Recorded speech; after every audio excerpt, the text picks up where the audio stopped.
Imnandinda bendlebeni yesihambi esazula kutene kaya lekhaya kuseduze abuye ngodumo umhlengi masinyane umbuso fike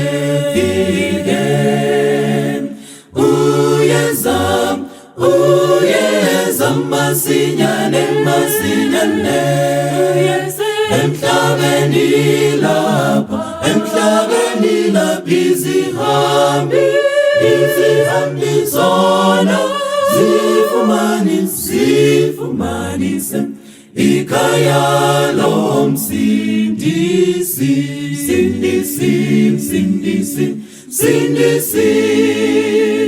welisha izizwe zaniswa ingoma yobukhosi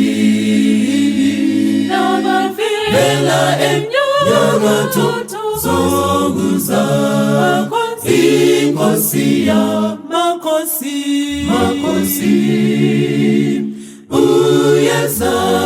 uyeza masinyane emhlabeni lapha izihambi zona zifumanise ikhaya lomsindisi.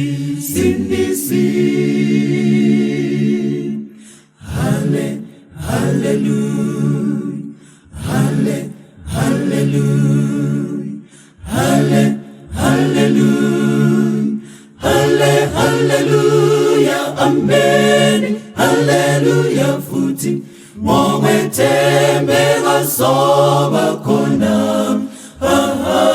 linani tembani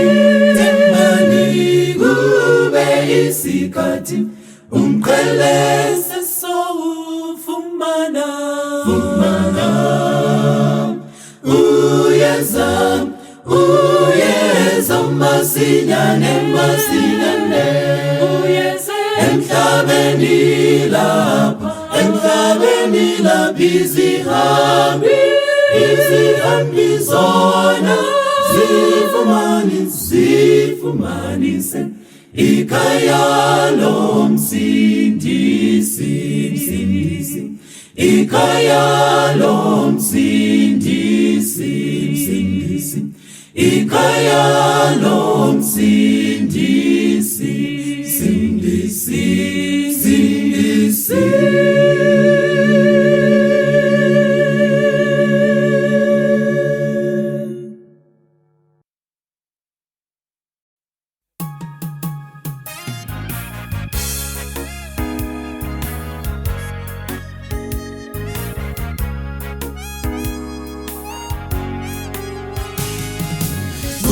Swangana munzila yaleza yamagumaza tamani monda lele kwa monda umuna yamagumaza tamani yama kuyaza tamani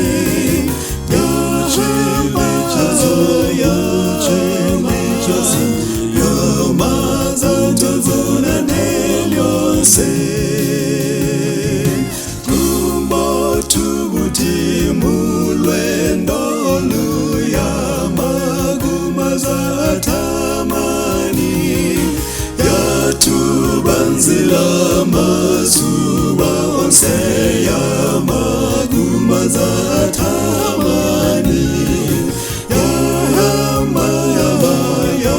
yama gumaza tamani yuchimichozo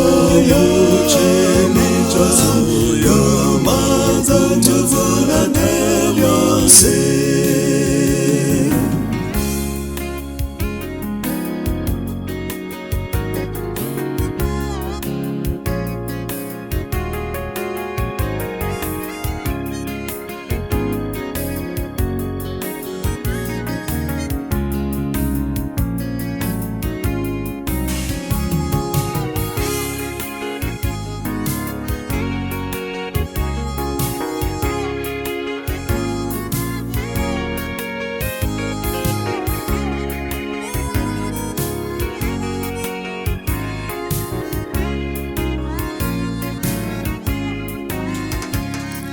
Jowen ziyena tinje ziyena yama kumaza atamani dila gumunangambo ndamomi yama kumaza atamani yama yama kumaza atamani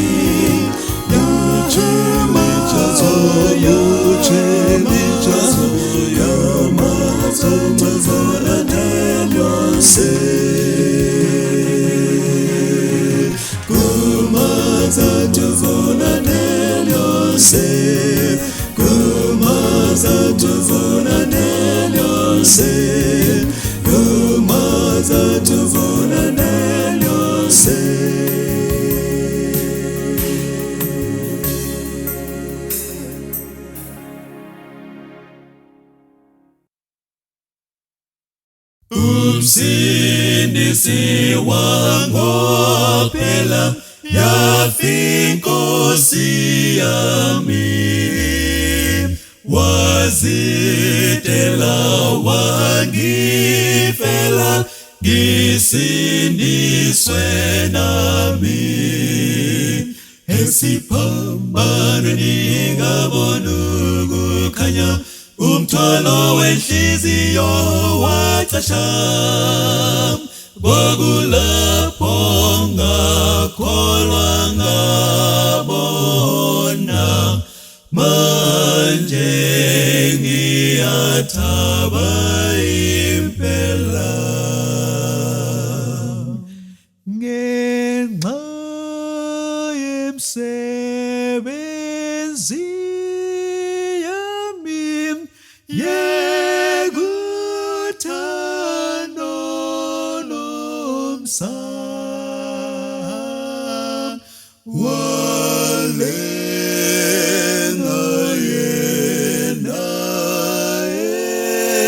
emthini kuyamangalisa. Esiphambanweni ngabona ukukhanya, umthwalo wenhliziyo wacasha. Kwakulapho ngakholwa ngabona, manje ngiyathaba impela. Usizi aluhlawuli elami cala. Nkosi nguwe inhlawulo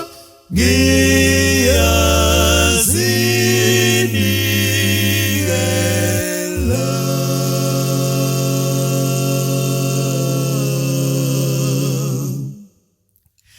Esiphambanweni ngabona ukukhanya, umthwalo wenhliziyo wacasha.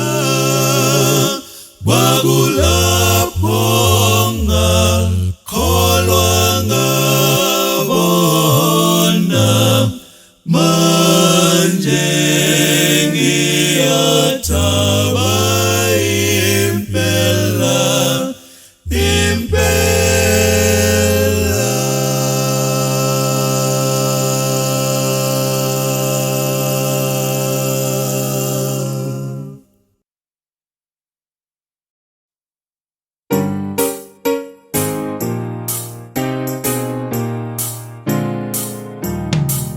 Sometimes the shadows gather and misty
It's a good afternoon to us all. We hope we had a pleasant day so far. Today we meet to look at women's ministries. And we are interested in the 6 critical areas that will impact on women the world over. And these 6 critical areas include illiteracy, poverty, health issues that affect women, abuse and violence, and also we're looking at lack of training. But for us to be able to focus on this time that we have, we chose to look at 2 areas that are poverty and health threats for women. Why are we interested to talk about women and these issues? We realize that women have a part to play in the church, in the work, in the mission. Therefore, when we look at the health issues, for them to be productive in mission, women need to be healthy so that they can fully participate without any hindrance. Why are we talking about poverty? We're talking about poverty because as long as we are poor and we don't have anything to do, anything that we can contribute to in this work that the Lord has given us, it becomes very difficult, especially for women, when we look at them as people who had no opportunity at some point to go to school, where women normally, where they work, normally they don't produce enough. Therefore, we are looking at women as part of the people that we need to think of skills, training, so that when they acquire these skills, they are able to participate and contribute as much as they can. Today we are going to have two special guests who are going to look at these two specific areas according to their professional training and their skills development. We have Dr. Mpumelelo Sibanda. He's going to introduce himself fully, and we're also going to give him the opportunity to explain some health issues that affect women so much that they are not able to participate. And the second guest will be Mrs. Zongezi Lentini, who is going to go through with us on the poverty issues that affect women, and then look at what women can do. We are going to focus mainly on planning, skills training, and what women can do so that they can participate. When we look at Ellen White in his book, Mind, Character and Personality, Volume 2, page 431, he says, in the Lord's plan, human beings have been made necessary to one another. In this work, each one is connected with the other, and all are united with Christ. It is by unselfish service that we improve and increase our talent. Looking at this quotation, it is important that we realize that we collaborate our efforts as we meet the needs of the mission, needs for other people who don't have the opportunity or who did not have the opportunity to get some of these things that they need to work with. And also, because they need to participate, they need to also realize and know how they can assist themselves to protect themselves from some of these diseases that would make them not able to fully participate because, one, they will be infected or they will be affected. As we join the coming segment, please let us sit at home, listen, and then we are going to participate and discuss in our respective areas and churches where we are. May the Lord help us to realize and understand these 6 critical issues so that as we assist where we can assist with our various skills, with our various professional trainings, let us assist the young girls, the young women, and the department as a whole so that we can collaborate with all the other departments and participate. May God bless us. Hosanna, Hosanna, Hosanna. Blessed is he that cometh in the name of the Lord. Hosanna, Hosanna, Hosanna.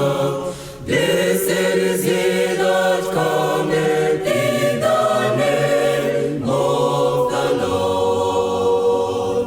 Blessed is he that cometh. Hosanna in the name of the Lord. Hosanna in the name of the Lord. The name of the Son, the name of the Son, the name of the Son, the name of the Lord. In the name of the Lord, in the name of the Lord. Blessed is he that cometh. Hosanna in the name of the Lord. Hosanna in the name of the Lord. The name of the Son, the name of the Son, the name of the Son, the name of the Lord. In the name of the Lord, in the name of the Lord. Blessed is he that cometh in the name of the Lord. Hosanna, Hosanna, Hosanna. Hosanna, Hosanna, Hosanna. In the highest. Hosanna, Hosanna, Hosanna. Hosanna, Hosanna, Hosanna. In the highest. Welcome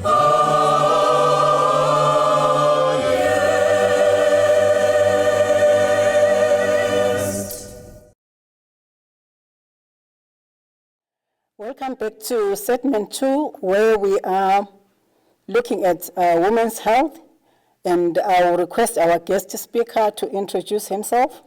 So I'm Dr. Mpumelelo Sibanda, a specialist obstetrician and gynecologist. So it's essentially a doctor who deals with women's health, obstetrician being a pregnant woman, and gynecology, you're essentially looking at mainly issues to do with women's health in regards to the reproductive system. Thank you so much, Doc. I will request you to assist us. Poor health undermines women's ability to be a fully productive participant, especially here we're looking at the lost work. Can you please unpack some of the issues that affect women as they participate? All right. It's quite a mammoth task that I feel the 30 minutes that has been assigned to me wouldn't be sufficient to fully elaborate all the issues. But I'll try to give a brief overview in terms of the main issues that we tend to look at, and also with the hope of somehow conscientizing women on the need for somehow screening, especially in regards to cervical cancer and other cancers, and also seeking early medical attention. Yes. So my whole point at this juncture is to try and elaborate on common conditions that we tend to face, and also advise on what one needs to do when faced with such challenges. So I'll start. Perhaps I can start with the commonest presentation that we tend to see in most women. There is what we call abnormal uterine bleeding. Okay. So essentially, the way I can simplify it is that God designed women in such a way that bleeding ideally should start when someone has her menses. So we ideally don't expect someone to present to us at 7 years or 6 years with bleeding. At that stage, obviously, we are worried about issues that could have caused that particular bleeding. One issue that is usually topical in that age group is the issue of sexual abuse. So obviously, as a parent, if you see a daughter presenting to you bleeding at that age, those are the issues that you want to explore and perhaps seek early medical attention. So that's the pre-menstrual period, or the period before menstruation. And then when someone starts having her menses, what tends to happen is that there are hormones that are produced from the brain. Mainly, there's an interaction between the hypothalamus and what we call the pituitary gland. And then those hormones also interact with the ovary. So there's a bit of immaturity in terms of what we call the hypothalamic pituitary axis. So that in itself causes somehow an irregular period of bleeding. So usually in that age group, that's when we then see most patients presenting with abnormal cycles. In some instances, one can bleed maybe 2 or 3 times per month, or one can then bleed maybe once in 3 months. It's somehow normal in that age group. But what tends to be abnormal is the complications that can arise from that bleeding. Obviously, if someone bleeds quite frequently, you might find that she might start experiencing symptoms of anemia. So she'll start experiencing headache, starts experiencing palpitations, starts experiencing dizzy episodes. So as clinicians, we usually advise that it's better to seek early medical attention, where what we tend to do, we evaluate, and then after that evaluation, obviously, we then give appropriate treatment. And what we usually give, we sometimes give contraceptive tablets to try and regulate the cycle. So that's the period just soon after menstruation. And then bleeding becomes an issue in the reproductive age group, where ideally we expect someone to bleed within the confines of a cycle. So the duration of the cycle depends, again, with the individual. But what is considered as normal is anything that lasts between 4 to 8 days. And for most women, they usually change 3 to 4 pads, mildly to moderately soaked pads. So we can have an issue where someone bleeds either has a prolonged cycle, so bleeds beyond the 8 days, finds herself bleeding for 10 to 15 days nonstop, or someone then has the normal duration, perhaps 5 days, but with heavy menstrual flow, so finds herself bleeding, maybe changing about 6 to 7 or 8 pads with clotting. At that stage, obviously, we want to evaluate what could be the likely cause. So those are the kind of patients that bleed within a cycle. And then we've got another group of patients who then bleed beyond the cycle. So they still have their normal monthly cycle, but they find themselves bleeding in between the cycles. So you find yourself bleeding maybe 2 or 3 times during the. Obviously, you would need evaluation in terms of what could have resulted in that cause. So that's essentially the reproductive age group. So you're looking at someone maybe in their 20s, in their 30s, or early 40s. So usually, if they then come to us, we then evaluate to see the commonest cause of bleeding. And then in that particular age group, I think the main commonest cause of bleeding outside pregnancy is what we call fibroids.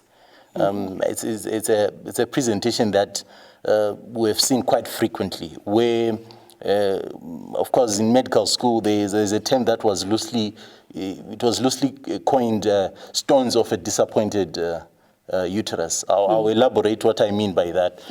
That fibroids usually tend to occur in a certain particular patient, where usually they are associated with nulliparity. Nulliparity is essentially where there is somehow a delay in terms of having your children, and delay. Sometimes I think because in our age group, things have changed. People, academic qualifications and so forth, people tend to delay in terms of having their first child. So that delay in itself can then later on cause that particular women to have what we call fibroids. Maybe it's interesting, doctor. Yes. At least what is the normal age where one can start having children, at least to assist our viewers at home to understand that, because I think it's a critical point. Okay. So medically, the safest period to have children is between the ages of around 23, 24 to around 35. So that's like the safest window in terms of best obstetric outcomes and so forth. Yeah. So beyond 35, there are issues that then come up. You're looking at complications in regards to hypertension, complications in regards to diabetes, and so forth. So before then, again, there is what we call gynecological immaturity, especially if it occurs in the teenage years. Okay. There are complications that can occur as well. Yes. So those are the issues. So in taking you back to fibroids. So fibroids, essentially, how do they then clinically present? I think that's the most important question. Yes, please. And then when do I seek treatment? And then what form of treatment do I expect to receive? So like I've said, they are quite common in women. It's estimated that approximately 33% of women will have fibroids in their lifetime. So it means that about 3 in 10 women will have fibroids at some point. And the good thing is that this is a benign tumor. By that I mean that it's non-malignant. It's a growth that tends to occur within the walls of the uterus, but it doesn't essentially carry the risk of cancer. So unfortunately, in only 1% of the cases, that's when it's got that propensity to give a malignant transformation. But in bulk majority of cases, 99% of the cases, it's non-malignant. And clinically, the presentation is heavy menstrual bleeding. So this bleeding is usually confined with during the menstrual period. So if someone is bleeding for 5 days, they still bleed for those 5 days, but within those 5 days, the bleeding is heavy and torrential. So in some instances, they might find themselves clotting and having what we call flooding and so forth. So that's the typical presentation. And then in some instances, they can also present with pain. And so if the fibroid stretches the uterus and stretches what we call the serosa, sometimes they can present with pain. And then later on, they can also present with pressure symptoms. These are essentially, you're looking at surrounding organs around the uterus. So if they put enormous pressure on the bladder, so you're looking at a huge fibroid that has pressurized the bladder, it somehow reduces the capacity of the bladder.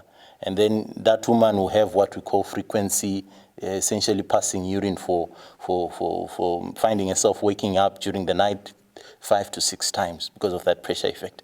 If it occurs on the rectum, which is essentially the bowel behind the uterus, it can have constipation. So bleeding, pain, pressure symptoms. And then also, if it so happens that somehow she falls pregnant with fibroids, there are more instances of miscarriages. And then even if the pregnancy continues, during the pregnancy there are issues to do with their increase in growth, especially in the first trimester. And then if the pregnancy continues, it can actually affect even placentation, the growth of the baby, the size of the baby. And even if she delivers, after the delivery, the uterus might struggle to properly contract, and then she can have what we call postpartum hemorrhage, so excessive bleeding and so forth. So those are the issues that tend to occur with fibroids. And what we then advise is that if you experience these symptoms, it's usually advisable to seek medical attention. Obviously, one of the investigations that will be done is to ascertain if this bleeding has caused anemia. So you'd want to check your blood, how much blood you have. Dietary-wise, we advise on food rich in iron. So you'd want plenty of spinach. Spinach is a good source of iron. And then also liver for those who take meat. Liver is a good source of iron as well. So that will be in addition to most likely iron tablets that would be prescribed to one individual. And then obviously there will be a scan as well to see the size of the fibroid. Yes, and then also in some instances you might be given tablets to try and moderate or reduce the bleeding. But the unfortunate thing is that, unfortunately, there is no magic drug that can be given that somehow shrinks the fibroid. I think most women think that there's a drug that doctors can give and then make the fibroids disappear. The one drug that can do something similar, but unfortunately, if you stop the drug, they tend to resurface, and the resurfacing will be more now, even in terms of growth and so forth. The drugs that can do that is ulipristal acetate, and then also there is gonadotrophin releasing hormone analogs. The typical example is Zoladex. So it's usually prescribed to a certain class of patients that perhaps would want shrinking before surgery.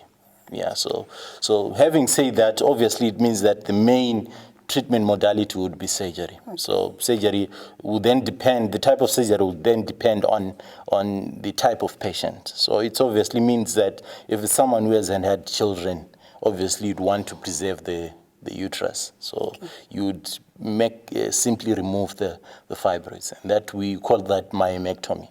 And if it's someone who has completed a family in their 40s, perhaps you would want the uterus to be removed. So we do what we call a hysterectomy. So in summary, that's how fibroids present, and that's how we tend to deal with them.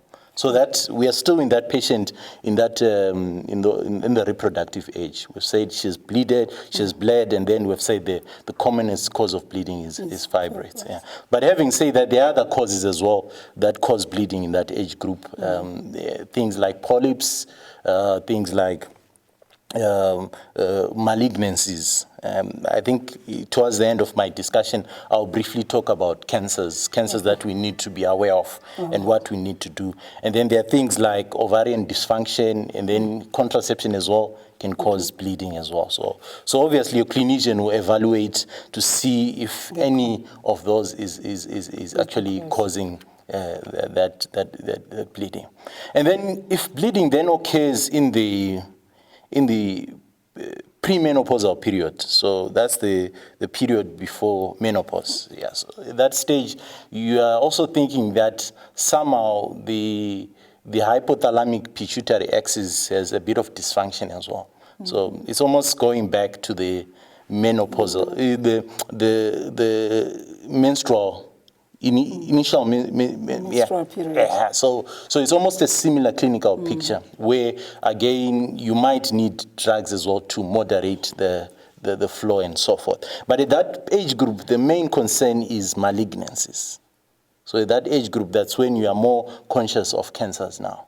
So unfortunately for our population, the commonest cancer in women is gynecological, which is cervical cancer. And the typical patient is usually the one at this age group, around 45 to around 54 years, going to the early 60s. So at that stage, we give a huge emphasis of cervical screening. But that doesn't negate the need to screen even before that age group, because in some instances, cervical cancer can actually occur earlier on, especially in association with HIV/AIDS. So usually we then advise that women should have a screening from the time they initiate sexual intercourse. So usually there are three yearly screenings.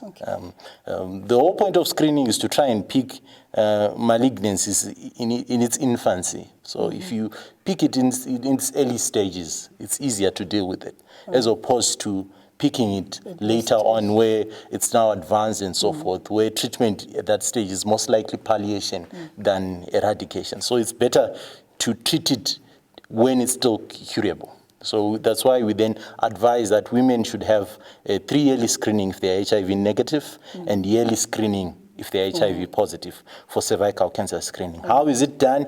You could do a pap smear, or you can do what we call VIAC, which is essentially a different form of screening, but essentially gives you almost similar results in regards to picking those women with early cervical cancer or pre-malignant lesions. So there are different treatment modalities that can be offered.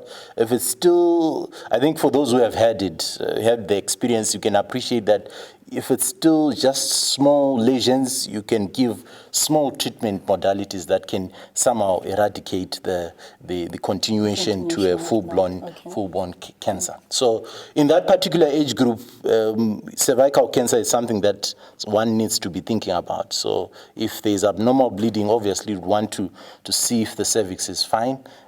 Apart from that, if the bleeding continues, you might need to evaluate the endometrium. So I'm bringing forth another cancer, which is endometrial cancer. So you might have an ultrasound scan to evaluate if the lining that lines the inner uterus has grown beyond what we expect. So if it grows beyond what is expected, the concern is that it is in their association with endometrial cancer. In some instances, as clinicians, we can do what we call endometrial sampling, which is essentially scraping a bit of those segments to see histologically if they are associated with cancer. So those are the main cancers, endometrial and cervical cancer.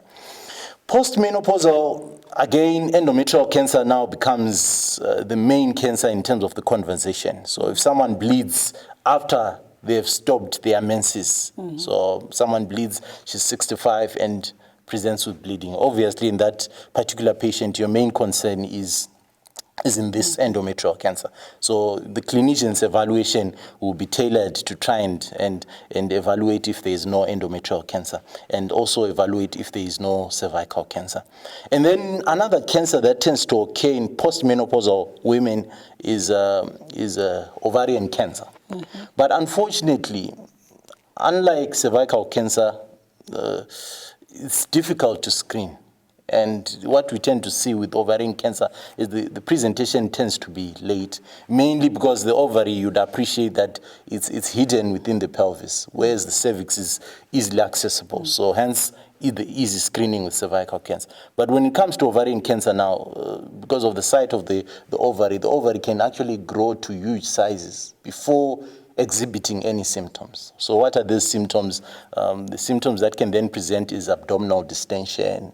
The abdominal distension will be attributed to fluid that would have accumulated in the abdomen, and then abdominal pain. In some instances, you can have things like early satiety, bloatedness, and so forth. So those are the presentations that usually you see with ovarian cancer. But having said that, if a woman feels non-specific pelvic symptoms in that postmenopausal women, it's usually better to do a simple ultrasound scan. The whole point of doing the scan is to pick if there are any cysts. Ideally, cyst with postmenopausal women, it's not a good conversation. So usually what we tend to do, if we then see a cyst, we then evaluate what we call is the risk of malignancy index, which is essentially the risk of that particular cyst being malignant. And most people would usually say, if you then see cyst in the postmenopausal women, it's better to remove the ovaries with the uterus than managing it conservatively. So briefly, I think that's the overview in terms of the gynecological issues that we tend to see. Just a recap, in the early years before menstruation, any bleeding, you'd want to check for sexual abuse. And then in the menstrual period, early menstrual years, abnormal bleeding is usually attributed to ovarian dysfunction. So we then give tablets to moderate that.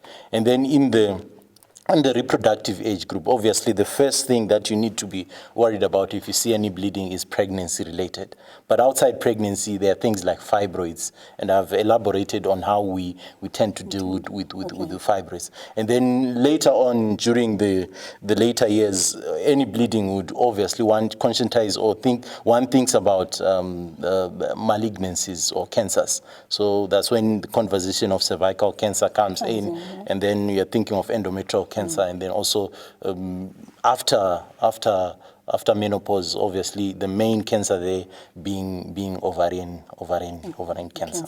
Yeah. So briefly, I think that's the issues that we tend to see. Yes. Maybe from your presentation, Doctor, I'm seeing an association, maybe it's a high association of fibroids and cancer, where we are maybe encouraging, like you presented, that women are supposed to be screening so that at least whatever challenges could be, it could be identified at an early stage. Okay. So just to elaborate there, with fibroids, the association with cancer is only 1%, where they are termed leiomyomas. So 1% of the cases can then transform to a leiomyosarcoma, which is essentially a cancer of the fibroid. So we don't necessarily associate fibroids with cancer. But having said that, cancers tend to occur in the later years. And then during the reproductive years, we usually advise women to have cervical cancer screening, mainly coming from the perspective that cervical cancer is the commonest cancer in women. In our population, it actually attributes to a significant chunk of cancer mortality attributed to cervical cancer. So the good thing about cervical cancer is that with early screening, if someone is used to having those 3 early screenings, it's highly unlikely that it won't be picked up or presents at a stage where it can't be treated. Yes. So usually then advise that you have your 3 early screenings mainly to try and pick any pre-malignant lesions. Pre-malignant is essentially a lesion that tends to occur before it progresses to malignant or cancer. So with cervical cancer, if it's pre-malignant, you can then do simple things like cryotherapy, which is essentially applying cold to destroy those pre-malignant cells. Or you can do what we call thermal ablation, which is essentially applying heat to try and destroy those lesions. Or you can do things like LEAP, which are essentially cutting through to remove that precancerous lesions. So the good thing, I think the take-home message is that as women, it's important to have your regular 3-yearly screening. And the good thing is that nationally we've got a cervical cancer program running. Unfortunately, with this COVID and everything, it has somehow disrupted the normal screening that was there. But it was offered for free at United Bulawayo hospitals, where a woman, it's a walk-in clinic, where a woman comes and she's screened. And after screening, she can be told of her results. And the good thing with that is obviously it then deals with the bulk majority of those pre-malignant lesions. Yes. Thank you so much, Doc. Yes. Maybe because of our time for today, we want to appreciate what you have given us as viewers, specifically for our young girls, our women. And maybe what is good is to know that with screening, we can reduce the fibroids, we can reduce the cancers, because at least we can receive early treatment for whatever stage. And even after, women can be treated, at least to fully participate, because our concern is that some women are afraid. You have presented a motivational lesson to create an awareness that something can be done to assist them to fully participate, especially in mission. Thank you so much. We will invite you even next time for the other areas, because looking at health is not just the fibroids or the cancers. There are so many issues that women face as challenges to their health. May God bless you. Thank you so much. Thank you. Thank you.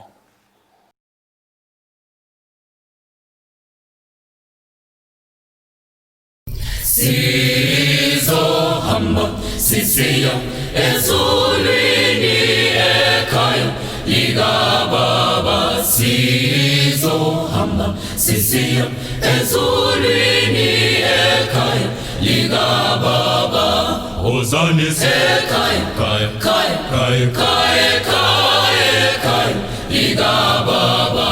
Ozani Ekhaya, kaya kaya, kaya kaya, kaya, kaya likaBaba.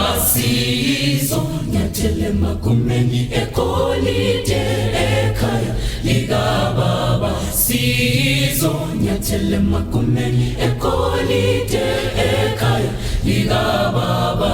Ozani Ekhaya, kaya kaya, kaya kaya, kaya, kaya likaBaba.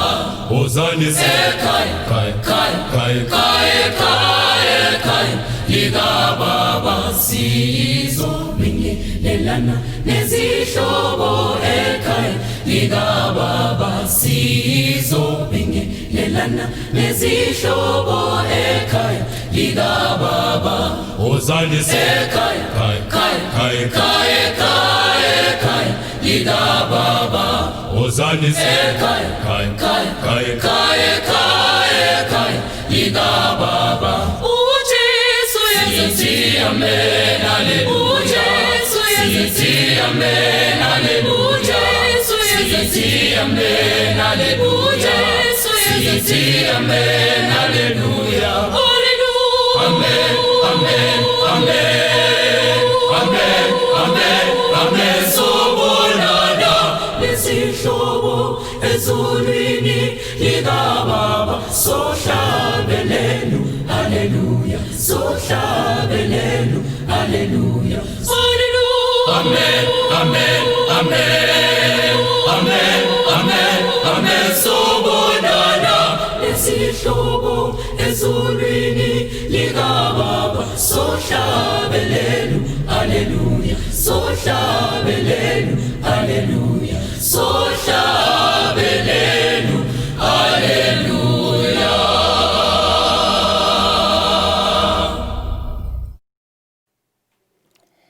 Good afternoon, viewers. Welcome to our last segment this day. We are going to be looking at the topic on poverty. I'm Shepherdess Bafana Dube, the Women's Ministries Director, West Zimbabwe Conference.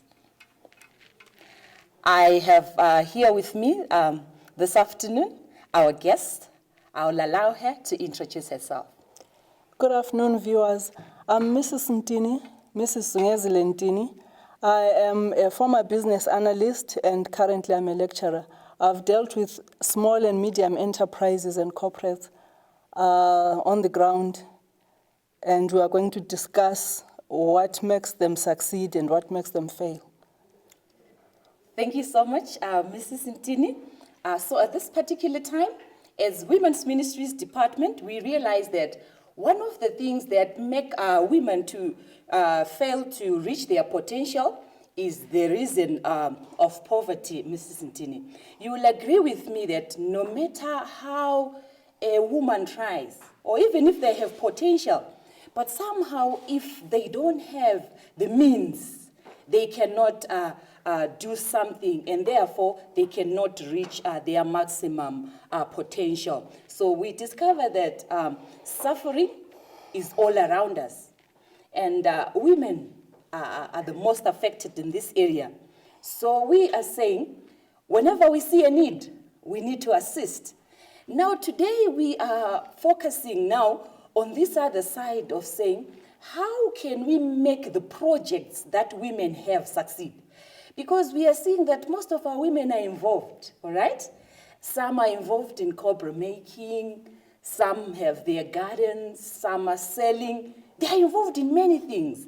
But somehow when we look at these things, we discover that they are not like progressing or making much profit out of it. And we feel there is a need for you to help us as a specialist in this area to say, how can we help our women who are already in these small projects or big projects to kind of like maintain their projects or to keep them growing? That's how or what can women do to make sure that their businesses succeed? I think for starters, women need to understand what it is to be in business. It's not just being busy. There must be a solution to a problem, and at the end, that solution must give them a profit. Hence, the need for them to understand that while they are trying to create wealth for themselves, they are able also to extend their hand to the next person. All right. So they need to make a profit, and it's not only the profit from month to month. They need to create wealth. And once they create wealth, it means they're able to help others on the ground. Yes, okay, I can hear you, Mrs. Ntini. Now, we have this situation whereby I'll take an example of a woman maybe who has a project of selling. Maybe they are selling their tomatoes, or they are selling sugar, or whatever they are selling. But somehow they are living from hand to mouth. Whatever they have sold today, they kind of like get that for their living, for their daily living. What advice can you give to such, in as much as they would want to reach out, but somehow they have this little that is there that has to now feed the family and also take care of the business? Right. Most of the businesses that women are doing are called what we call survival businesses. Like you are saying, it's just to survive. Yes. But you are saying we need to do more. All right. We need to be involved in growth businesses. It could start off as a tuck shop and grow into a general dealer and eventually a big supermarket. Okay. For example, what we saw Greens do. Right. They started off in a small corner. But we are saying you don't use all your money for groceries, budget. Do proper record keeping. Okay. Then your business will grow. Network with other people. Have mentors who will show you how to run a business, because most of these women have never been in business before. They have no clue of management. They have no clue of costing. They have no clue of how to do proper record keeping. Therefore, they need coaching and mentoring. They need training. All right. And we have colleges. All right. There is programs like entrepreneurship. They are done at Poly, they are done at Lupane, and there's short courses as well, even for catering, yes, they are doing projects, but they need to improve the quality of their work. Oh, thank you so much. I think I like that point. I think if our viewers are listening, they can underline that point.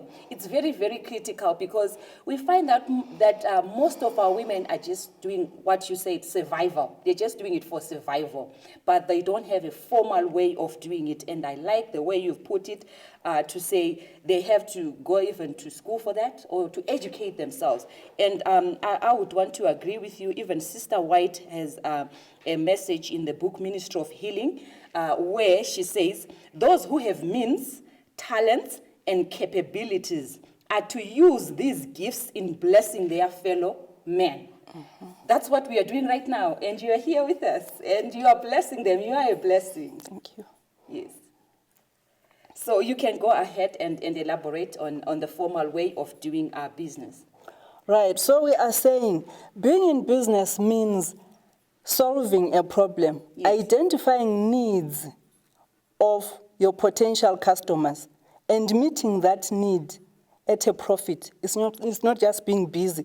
And we are also saying we need to create wealth for us as business persons and add value to society or our communities. Mm-hmm. We are not in business in isolation, but with our communities. It means we have to plow back into the communities. Yes. Whatever business you are doing, we need to remember they are the poor people around us. Yes. You cannot be wealthy when your surroundings are poor. True. So we need to develop our communities as well. Yes. And we need to understand that being in business is not something that is just done haphazard like that. Mm-hmm. It's a process, okay, whereby you need to scan the environment mm-hmm. that you are operating in. We are saying identify the people's needs. You are scanning the environment. True. Are the people that we have targeted for your product or your service able to pay? Is it going to be a viable business? Mm-hmm. A simple thing like we have our old suburb, Makokova, right, where most of the people are old-aged, yes. right? Yes. And if you're going to set up a restaurant there, are you likely to make business or not? Those people are retired. No they do not think of even eating out. Yes. So we are saying, make sure that you are solving a problem. As it is, we have scanned the environments and realized that there is this pandemic, COVID. That's why we have these shields. Yes. We have the masks. Mm-hmm. So it means if you are alert yes. and you are aware of your environment, you can start a business and start sewing these masks that we have. Yes, and we yes. have them in different form. Mm-hmm. We have seen some are branded, right? Mm-hmm. And we would all rush for the branded ones. We're talking of quality there. Yes. And our SMEs need to understand that they need to produce standard mm-hmm. professional goods. Yes. And I think I would also want to underscore that point of saying, if one is in business, quality is also very important. And there's another very, very valid point that you talked about, that of environmental scanning. And you've talked of us now being in this era of COVID-19. And we're saying to our viewers, we're saying, ladies, this is another opportunity. Guess what? There are some people who are just seated and they are doing nothing, but other people are seeing an opportunity, right? Mm-hmm. They've scanned the environment, they've done the situational analysis, and they are now able to say, this is what we can do, and they are already doing the mask like already you have said. And there are many things that women can do, and I thought I could underscore that area as well. Thank you so much. We can also now proceed with our and we are saying there are advantages of women yes. being in business, yes. right? Normally we are employed, as it is I'm employed, right? Mm-hmm. But as we have seen during this era of the COVID pandemic, mm-hmm. most people have lost their jobs. It's true. And at a certain stage, I'll retire. Mm-hmm. Do I have a fallback plan besides pension? Mm. So we are saying, let us prepare for that day. When you have a need, mm-hmm. right? Mm-hmm. When you need to sustain yourself after employment, yes. right? Mm-hmm. Things just happen sometimes. Maybe the breadwinner has passed away, mm-hmm. and you still need to send the children to school. Do you have a fallback plan? So we are saying with projects we can make money for ourselves and fend for our families. Yes. We can also have our independence. As it is, I am here, but my employer expects me to be elsewhere, right? Yes. But when you are self-employed, we are saying you have created employment not only for yourself, you are independent, and you have also given other people employment. And we are also saying if you are in business, you have that personal satisfaction that I have made it. Right? But it just doesn't happen. You need skills, technical skills, where we are saying be able to write, be able to communicate, be able to scan the environments, be able to listen to your customers, organize your environment that you're operating from, be able to network, right? And have proper management skills, mentor others in case one day you are not at work, right? Things happen, sometimes you just find I am no longer there. But the Bafana family still needs to continue. So we want to create businesses that will continue from generation to generation. And how do we do it? Our young people need to be involved in the businesses that we're doing as parents. It's true. So we have seen the Indians, how they do it. You find even the child from creche, they pass through the business. They are helping out the customers, they are involved in the business. As they grow, they are actually running a section. So we also need to bring in the culture of being businesses. I know our education system for so long has been in such a way that we are employees. But it's time now to change for us to be business persons. So we're saying our women, go and get the requisite skills at colleges, at churches, call facilitators to train our young people. As it is, people are building homes. We are using people that are from outside. Our own young people are not employed. But we can do projects like plumbing, fabrication, so that at least these young people can form cooperatives, can form partnerships, and work together to make money.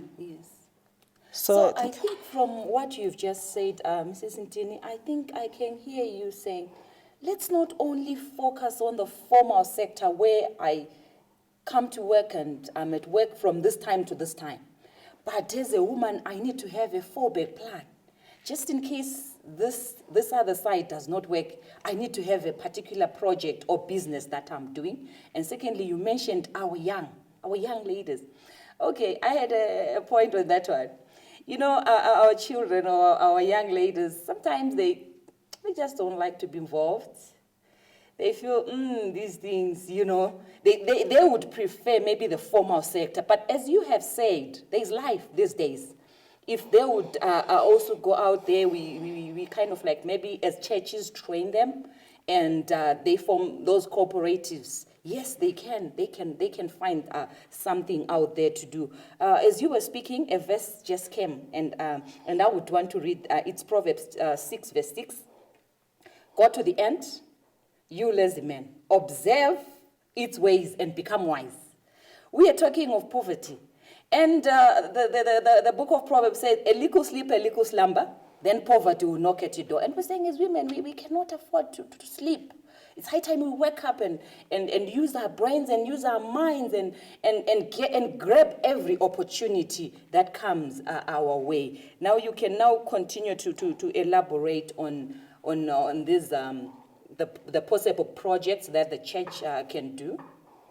Right, we are saying we can invite people that are expertise in several areas, right? Yes. We have market gardening, we have landscaping, All right. we have cooking clubs that can eventually be turned into catering companies. Okay. We have mushroom making, tuck shops, shoe and handbag making, sewing, where they can sew uniforms, the masks, you name it, for business. Yes. And carpentry, construction companies, they can also do chickens, eggs, cattle fattening, nurseries as in for the plants, right? And then creche and typing and printing services. There are so many. But again, these don't just come, right? We need to identify ourselves, identify the talents, identify your capabilities. You can't just find yourself in business without really knowing your capabilities. It's true. You need to know if it's chickens that you will wake up 3-4 times a night to just go and check on the chicks. Can I do it? If not, I'm better off doing sewing. So identify yourself, know yourself. That will help you. Yes, it's true. Right. It's true. And then we are saying there are many sources of business ideas as well. Sometimes these young people need to sit down and brainstorm. There are many techniques where you can substitute this, combine this, eliminate this, and come up with ideas. A simple example, like you can take a cardboard box that was used for something, it can be turned into several business ideas. Okay. You can use that as a chair, you can cut it up and make cricket whatevers. So it has many uses. It can be used as a shelf. So brainstorm and activate that creative and innovative thinking. Yes, yes. Our young people need to be alert. A simple thing like our Nando's. Someone went out at a restaurant, they ate this delicious chicken, and they said, I want the whole world to taste this.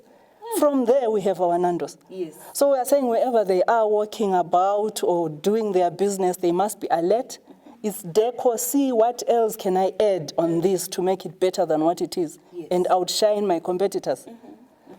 It's very, very true. Thank you so much. I think I like that point of saying, I need to know what is it that I'm good at. And after identifying what I'm good at, and I do that, and exactly that, and doing it at my best capability, and that is very, very important. Now, let's add more on the So we are saying ideas. there are many sources of business ideas. Yes. Personal experience can be part of it, right? You were a teacher, and now you are saying, let me have my own creche at home, Okay. right?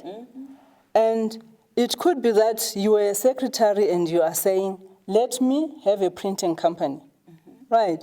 And we are saying also our hobbies. You just love baking, right? Improve that and make it a business.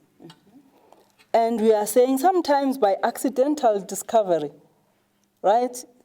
I don't know if we understand that sometimes children play, right? These children were playing out there and they saw a weed, right? Isinama, right?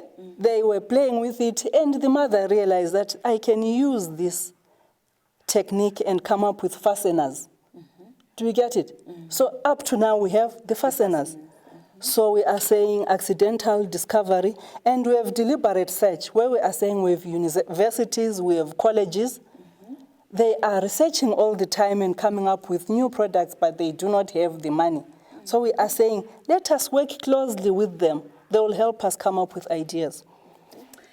Just to add on what you have just said, you know, there is a thought that has just come.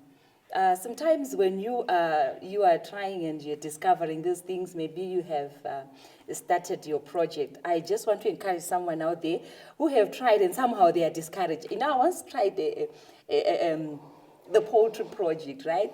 And I think I had about 200 chickens. They were now ready for sale. But now I did not have you talked of the know-how. And the expertise. The expertise and all that. So you know what? I slaughtered 100 in one day. And now my deep freeze was not that cold. And I slaughtered the 100 and put them there. When I checked after 3 days, guess what had happened? You can tell, you know, I was so discouraged. The chickens had already gone bad and I had this serious loss. But from what you are saying, I can encourage somebody out there to say, no, you can bounce back and try again. You know, in these businesses, sometimes you find there's this thing that you do not get it right the first time, but you can improve on it.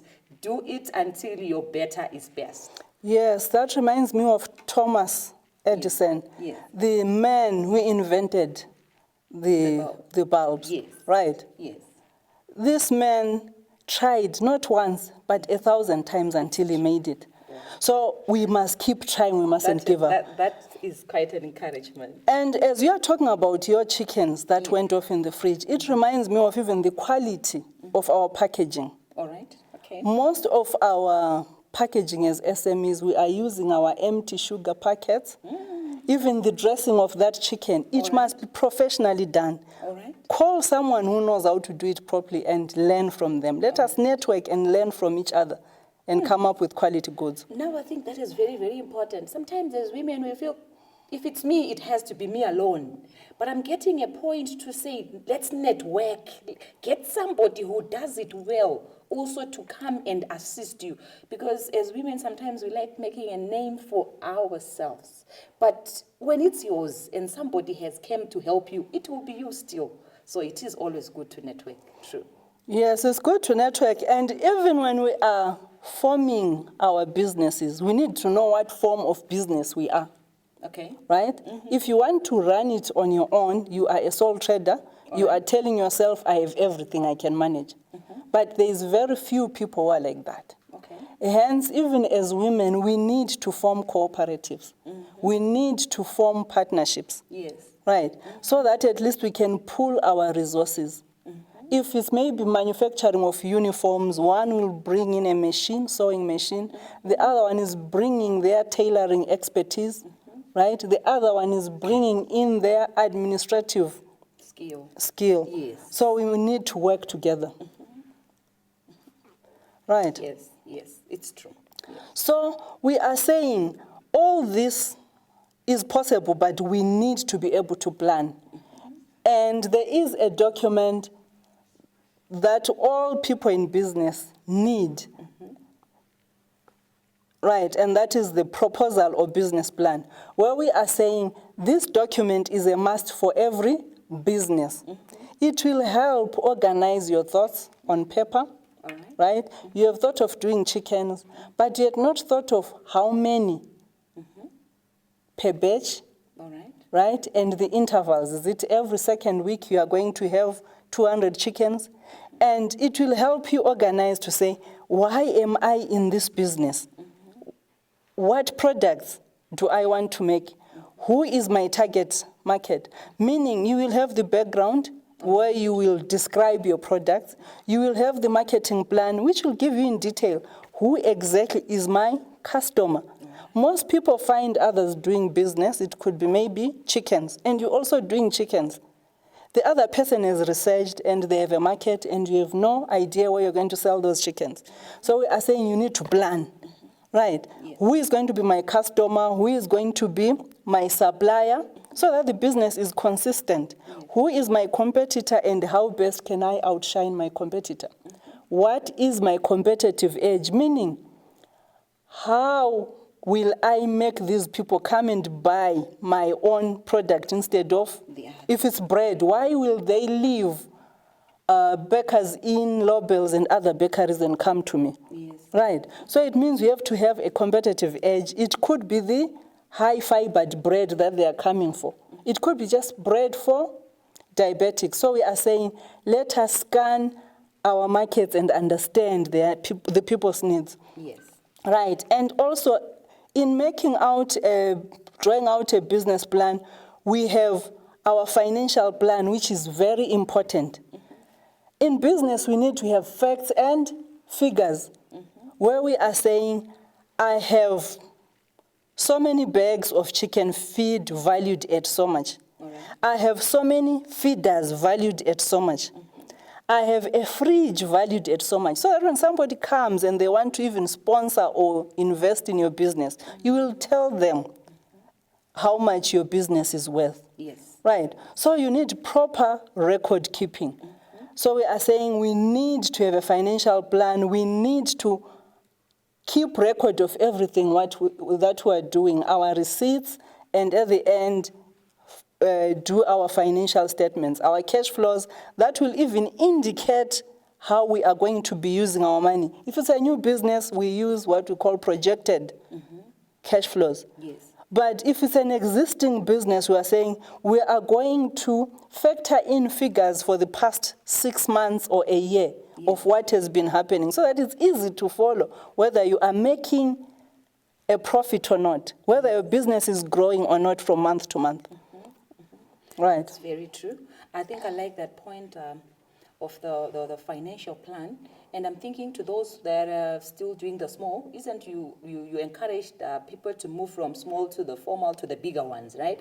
And I'm thinking of those was from the small, chipalapa, the ones that are selling outside, right?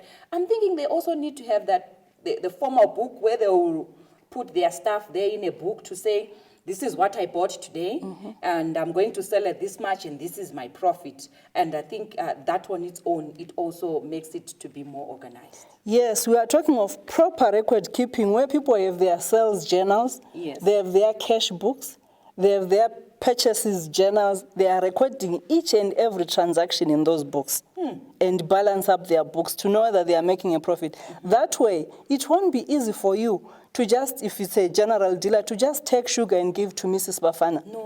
No. It will not work. If you are giving it to her, record it that I have bought sugar for Mrs. Bafana, I must pay. Yes. It will be easy for us not to just go to the till and say, give me $500 till operator, I want to go and pay fees, right? Because you are doing proper record keeping. Yes, So you need to make sure that you do proper record keeping and costing. You are making uniforms, know how much material goes into a size 36 uniform.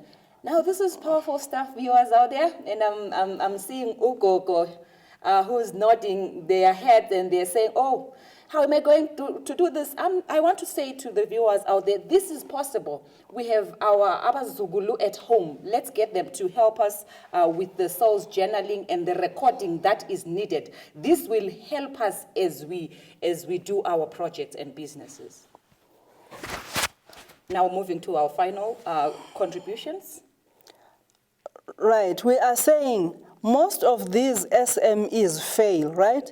Yes. Due to lack of planning, All right. due to poor financial management and record keeping and costing, due to lack of cost of capital, due to financial costs. Sometimes you find you have rented an office maybe in the CBD, but it's only a startup. It will be difficult for you to continue that business. Yes. Due to maybe even crime and violence, the location of your business.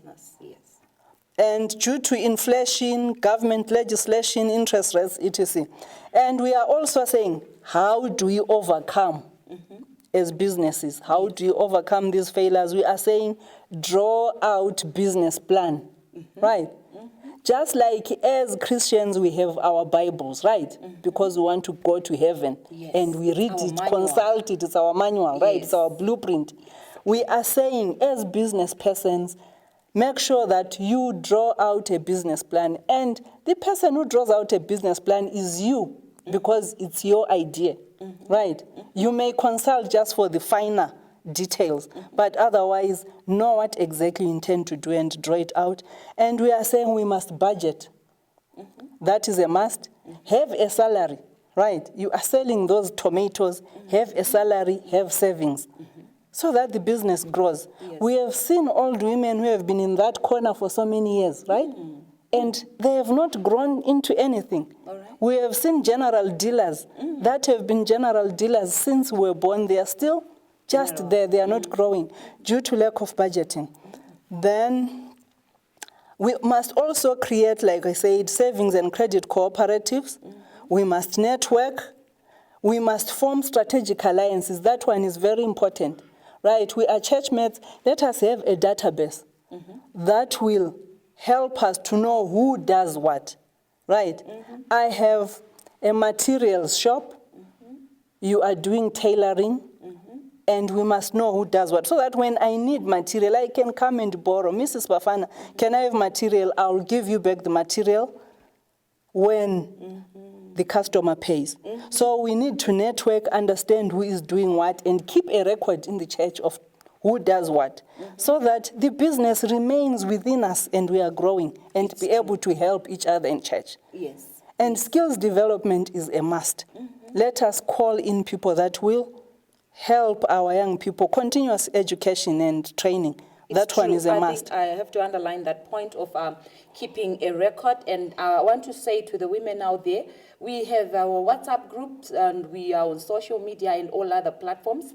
Let's try to network and maybe talking to the women's ministries directors.